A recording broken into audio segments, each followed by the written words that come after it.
But if you're ready, I'm ready. all right, great. You want to start us off by telling us your name and talk about where you're currently living?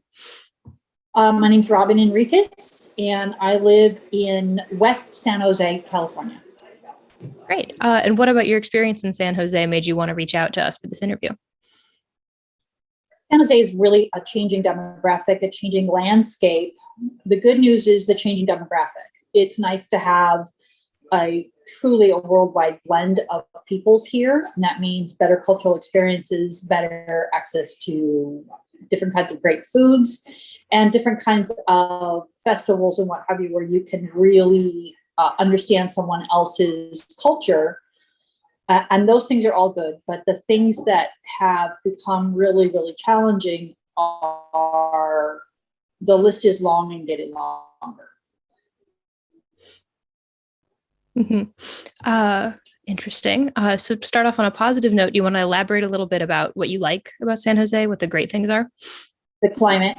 No one can deny the fantastic climate San Jose has, or anywhere in the 9 Bay Area counties. How lucky are we that we live in sort of the Mediterranean of the West, if you will, and we're super spoiled. When I go to other places and it's humid, or I go to other places and it's freezing or super hot, I think I can't wait to get home. And those things are undeniable. The very best thing about California. Great. And on the other side of things, what are some things that you could live without, or maybe you wish were different? Traffic.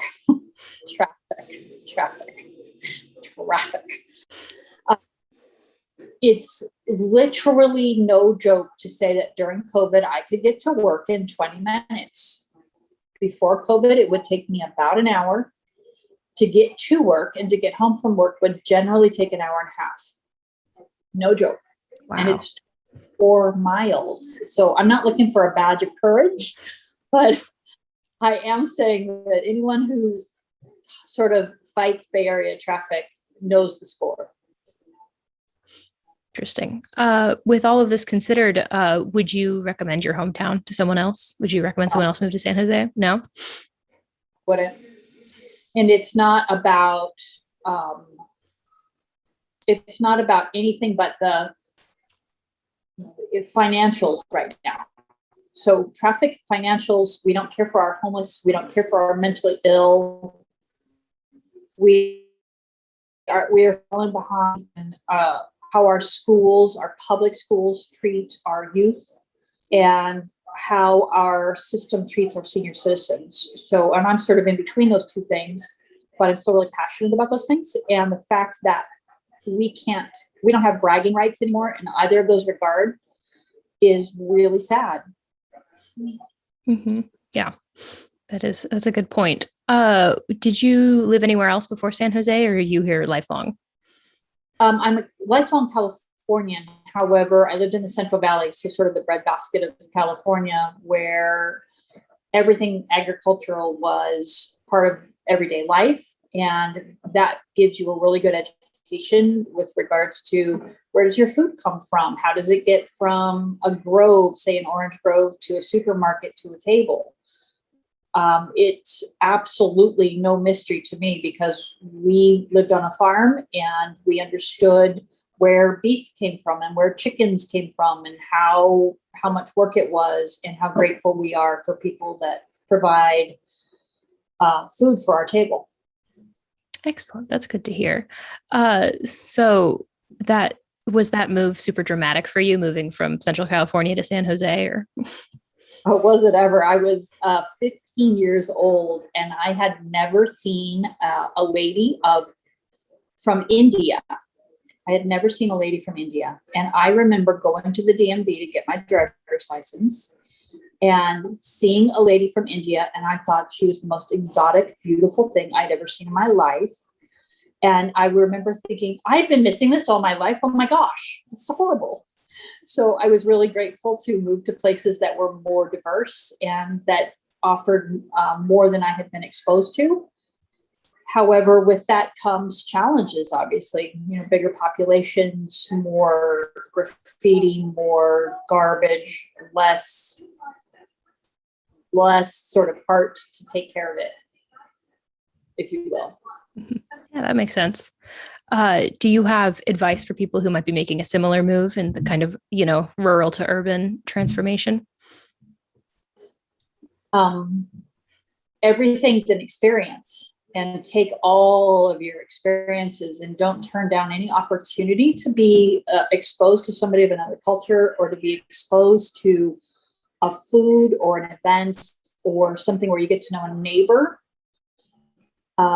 Be open to ideas, and we're all one people. Go show people that you're one of them and they're one of you. Be welcoming, and vice versa.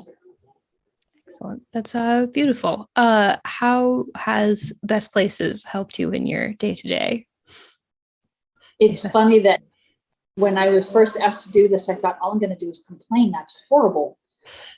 But it's sad to say your first question was, would you want to know, or would you like to invite people to come to the current area I'm in? And I said no.